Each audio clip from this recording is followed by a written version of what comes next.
Tuesday, Wednesday, Thursday, this being the Thursday edition. I'm your host, Geno T. First off, I'd like to thank my good friends and sponsors over at LouDogs.com. LouDogs.com is the hottest handicapping site on the web. Go check them out today for free and see some of the greatest handicappers with some of the best blogs and some of the greatest free rolls. Chances for you to win money for free. Just sign up. Go over there to LouDogs.com today, see what it's all about.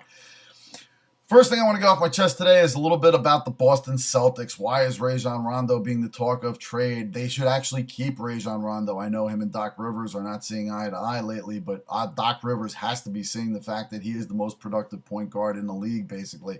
He is on their roster, and they need to build around him. They have some great players there like Brandon Bass.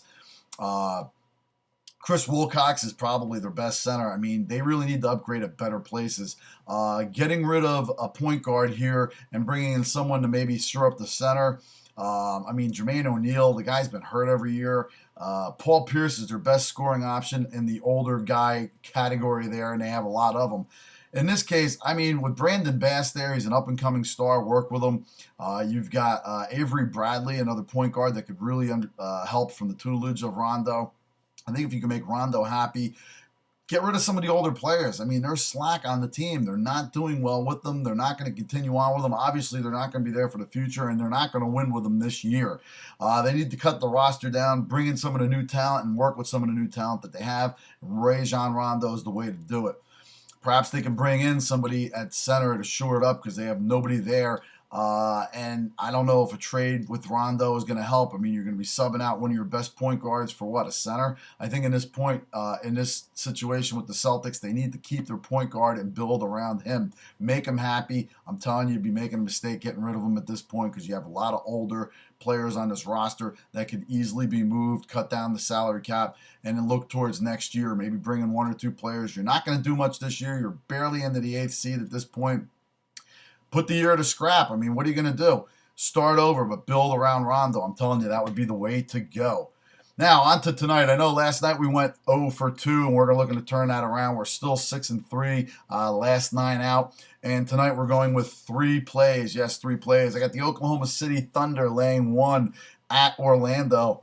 Look for Durantolo to go in, Kevin Durant to go in and reclaim his position there after getting the MVP on Sunday a couple days ago in the Amway Arena. I'm not putting down Orlando, but at this point, at least they've made the move to keep Howard there. They're going to put a commitment into bringing some other players in, possibly a Steve Nash. Get it? Possibly a Steve Nash. They're looking to secure some other players there to make this team work. They're almost kind of rebuilding a little bit, even though they're still well into the hunt for the playoffs this season. The Oklahoma City Thunder are hitting on all cylinders. Look for these guys who already have everybody in place to storm in there and lay 1 point. I mean, come on, give me a break. Look for the Thunder to win this game handily tonight against Orlando. Second game I got for you, Portland at home, plus 4.5 from the Miami Heat. Yes, I know it's the Miami Heat. Yes, I realize they're starting off the road trip and in a tough position. Portland is looking to bounce back from their loss to the Minnesota Timberwolves the other night. Usually Portland, after a loss, comes up with a win. It's amazing. Look for them to cover at home. They have a pretty good record at home. Miami rather, coming in. Yes, they're going to have to do some battle on the boards.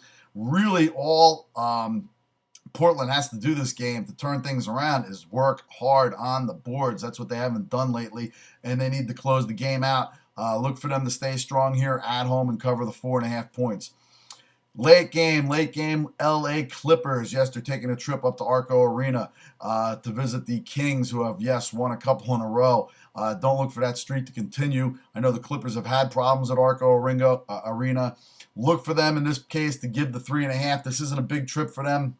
They're starting out tonight to go up to there. It's almost like a home game. It's not that far away. If they were at home in this game, they would be probably favored by 8. So favored by 3.5. I don't see them having a problem. What they do need to do here is close out and finish. That's what they haven't done in their last couple games going into the All-Star break. I think they right the ship tonight. I think you look for Blake Griffin, CP3 to get on the same page. I look for this game to be somewhat of a blowout. The Kings are playing a little bit over their heads lately.